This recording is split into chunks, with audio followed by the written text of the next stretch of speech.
ఇంట్లో ఉన్న బంగారాన్ని విడిపించి ఆ రోజు ఆన్లైన్ రేటుకే మేము కొంటాం. Sharma gold company. కన్నడలో మీకు ఏ స్టార్ అంటే మంచి ఇష్టం మేడం? అంటే ఈ స్టార్ పక్కన నాకు మంచి రికగ్నిషన్ వచ్చింది యాజ్ ఎ హీరోయిన్ గా, కన్నడలో స్టార్ హీరోయిన్ గా ఎదిగానంటే శివరాజ్ కుమార్ పేరు చెప్తారా, విష్ణువర్ధన్ గారి పేరు చెప్తారా?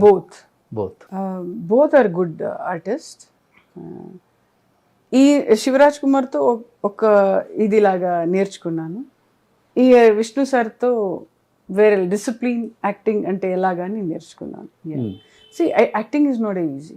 ఇప్పుడు మీరు కూర్చి ఇంటర్వ్యూ చేయాలంటే you have to prepare.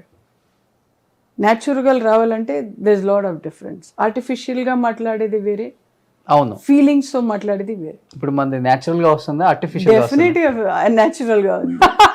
You feel like talking. Okay, ఒక వేరేలాగా మాట్లాడితే యూ డోంట్ ఫీల్ చాలు బాబాయ్ ఇంటర్వ్యూ చాలు ఇంకా బోర్ కొడుతుంది అనిపిస్తుంది.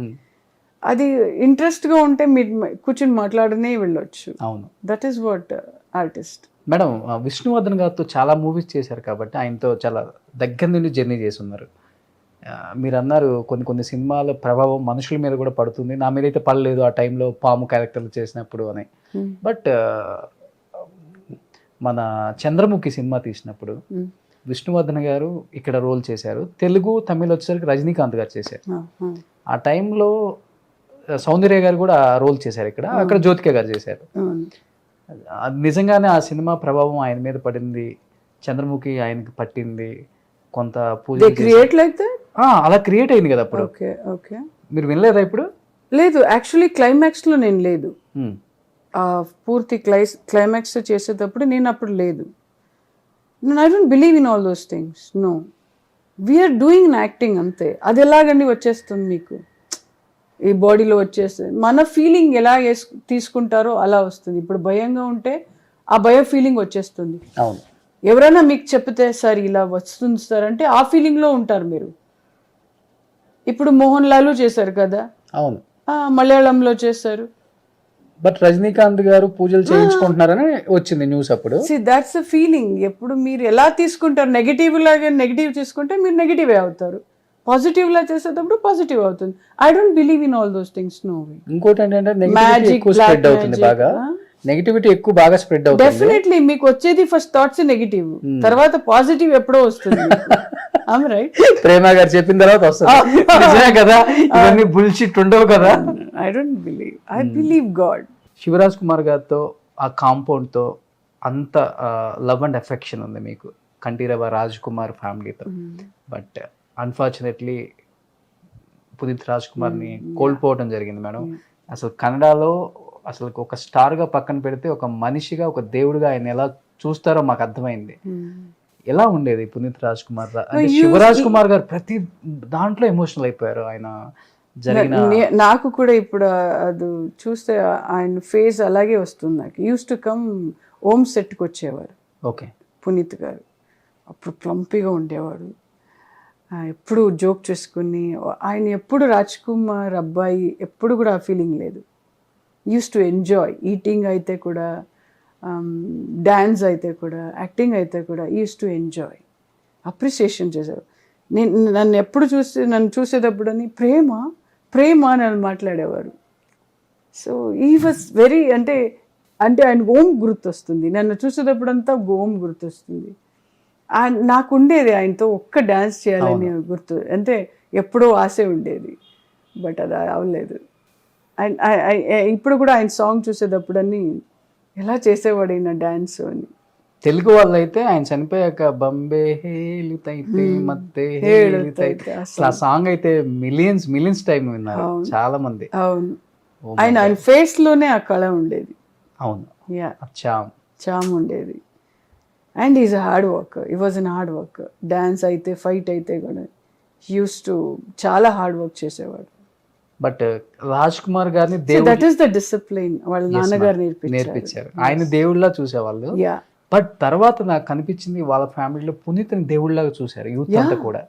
ఎందువల్ల అంత బాగా దగ్గర క్లోజ్ హార్ట్స్ చాలా మందికి ఆయన హెల్ప్ చేశారు. ఓకే, ఒకటి. అండ్ ఎవరి ఫ్యాన్స్ వస్తే కూడా ఆయన చండాలంగా ఎప్పుడు మాట్లాడు. Okay, use to love the fans. వాళ్ళ నాన్నగారు నేర్పించారు. ఈ నెవర్ యూస్ టు ఇరిటేట్. ఎప్పుడు కూడా ఇరిటేట్గా మాట్లాడేవాడు కాదు. ఈ లవ్ ఎవరు వస్తే కూడా ఆడియన్స్ బయటకు వచ్చి మాట్లాడేవాడు. బికాస్ నేను చూశాను కదా అతను. గ్రేట్ అది, అది అందరికీ రాదు. ఎప్పుడు కూడా నేను ఒక పెద్ద స్టారు అలా యాటిట్యూడ్ ఎప్పుడు నేను చూడలేదు అతను. ఆయన ఫ్యామిలీ అంటే చాలా ఇష్టం, వాళ్ళ బ్రదర్స్ అంటే ఇష్టం, వాళ్ళ ఫ్యామిలీ అంటే అంత బాగా మాట్లాడేవాడు. మేడం, ప్రొఫెషనల్ లైఫ్లో వచ్చిన రూమర్స్ని, ఛాలెంజెస్ని కొంత మనం తీసుకోం కూడా. అంత అవసరం లేదు, తీసుకుంటే టేక్ ఇట్ గ్రాంటెడ్ అంటాం, లేకపోతే పిచ్చ లైట్ అంటాం. బట్ పర్సనల్ లైఫ్లో వచ్చే ఛాలెంజెస్ని డెఫినెట్గా తీసుకోవాల్సిందే, ఎవరైనా కానీ యాక్సెప్ట్ చేయాల్సిందే అని చెప్తూ ఉంటారు. ప్రేమ గారి లైఫ్లో ఎటువంటి చిన్న మచ్చ కూడా లేదు ఇండస్ట్రీలో. అలాంటిది పర్సనల్ లైఫ్లో వచ్చేసరికి పెళ్ళైన కొన్ని రోజులకే విడాకులకి అప్లై చేయాల్సి వచ్చింది అని ఒక న్యూస్ విన్నప్పుడు చాలామంది హార్ట్స్ ఎలా అంటే అలా బ్రేక్ అయిపోయింది. ఎందుకు ఆ పరిస్థితి వచ్చిందంటే, మీకు ఇష్టమైతే చాలామంది దీని గురించి అడిగారు కాబట్టి నేను I'll tell you what, personal life is different, professional life is different. నేను ఎప్పుడు పర్సనల్ లైఫ్ని ప్రొఫెషనల్ తీసుకురాను. ఎవరు ఇప్పుడు దాకా కూడా నేను వాళ్ళు అడగలేదు, నేను మాట్లాడలేదు. That was over. నాకేంటంటే నాకు నచ్చపోతే స్ట్రైట్గా డెసిషన్ తీసుకుంటాను. This is my life, this is my only life. Super. అది అందరు అమ్మాయిలకు ఉండదు. So I discuss with my parents. I said this is what. They also encourage me. My నాన్న అయితే, మా అమ్మమ్మ గారు అయితే, they encourage me. So this is what I will take a decision. I need my life. ఎవరైతే కూడా అమ్మాయి, నేను సూసైడ్ చేసేవాడు వాళ్ళందరికీ నేను చెప్తాను, వాళ్ళు వెళ్తారు ఒక్కొక్కసారి. I use to think, but నేను సూసైడ్కి వెళ్ళలేదు. But I take it as a challenge. వస్తుంది, సిచ్యువేషన్ వస్తుంది. మీరు దాన్ని ఆ సిచ్యువేషన్ ఫేస్ చేస్తారో మీకు వచ్చింది. మనుషులు రాకపోతే కుక్కలు రాదు కదా. అవును. So we have to face challenges. నీకు నచ్చకపోతే వరల్డ్ పెద్దగా ఉంది, గో ఫర్ ఎ వర్క్. ఏదైనా పని చేస్తే దాన్ని డైవర్ట్ అవ్వండి. నచ్చకపోతే దిస్ ఇస్ నాట్, ఇదే లైఫ్ కాదు. ఎస్, ఇదే ఆడవాళ్ళు. పెళ్లి అనేది జీవితం, లైఫ్ అనేది కాదు. You have life, 200%. You have the power, you have everything. So take the challenges లైఫ్లో. అప్పుడే మీరు స్ట్రాంగ్ అవుతారు. Otherwise you won't get strong. Great. I went personally to the court. నేను డిసిషన్ తీసుకున్నాను కదా. I will take a decision. I will go to the court. మా నాన్నగారు వస్తానని చెప్పారు, మా అమ్మగారు వస్తానని చెప్పారు. ఐ సెడ్ నో, వచ్చి వెళ్తాను. I finish this and I'll come back. Then I concentrate my work. Super, great ma'am, hats up to you. Thank you. ఎందుకంటే ప్రతి ఒక్కళ్ళు కూడా అమ్మాయి సైడ్ ఉన్న తప్పుల్ని వెతకడానికి చాలా ఈజీగా ఉంటుంది, కానీ అవతల ఉన్న అబ్బాయి సైడ్ ఎంత జరిగితే తను బరస్ట్ అవ్వాల్సి వచ్చింది అనేది ఆలోచించలేదు. లేదు, మీకు డెసిషన్ తీసుకోవడానికి మీకుంది కదా, అన్ని పవర్ మీకుంది. ఎస్పెషల్లీ పేరెంట్స్ని అదే చెప్తాను, ప్లీజ్ ఎంకరేజ్. లేడీస్కి మీరు, అమ్మాయిలకి మీరు ఎంకరేజ్ చేయాలి. వాళ్ళని బాగా చూసుకోండి. మీరు ఎందుకంటే ఇంట్లో మీరే కదా, పేరెంట్స్ కదా చూసుకుంటారు. డెఫినెట్గా ఆవిడ ఎలాగా, ఎందుకు ఏడుస్తారు, ఎందుకు ఇలా అవుతారు అని మీకే కదా తెలుస్తుంది, వేరే వాళ్ళకి తెలీదు. సో మీరు కూర్చొని డిస్కస్ చేస్తే come to the conclusion whether she wants that family or not. She will let her take a decision. Okay. అలాగే మా చెల్లి కూడా ఎంకరేజ్ చేసింది, మా తమ్ముడు కూడా ఎంకరేజ్ చేశారు, especially my mom. So this is what I can't able to concentrate. అంటే ఇది పెట్టుకొని మీరు కాన్సన్ట్రేషన్ చేయొచ్చు. ఐఎమ్ గివింగ్ అడ్వైస్ కాదు ఇది. ఇఫ్ యూ డోంట్ లైక్ నా ఫ్యామిలీ ఇలా ఉందంటే టేక్, మీకు టైం ఉంటుంది. ఇదే కాదు లైఫ్ కదా. ఒకవేళ ఆయన బాగా చూసుకుంటే, బాగా సపోర్ట్ చేస్తుంటే గో హెడ్. అడ్జస్ట్మెంట్ చేయాలంటే ప్లీజ్ గో హెడ్. అది సొసైటీయే కాదు మనకి ఇంపార్టెన్స్. Forget about. దానికోసం బతికే వాళ్ళు ఎక్కువ ఉన్నారు మేడం.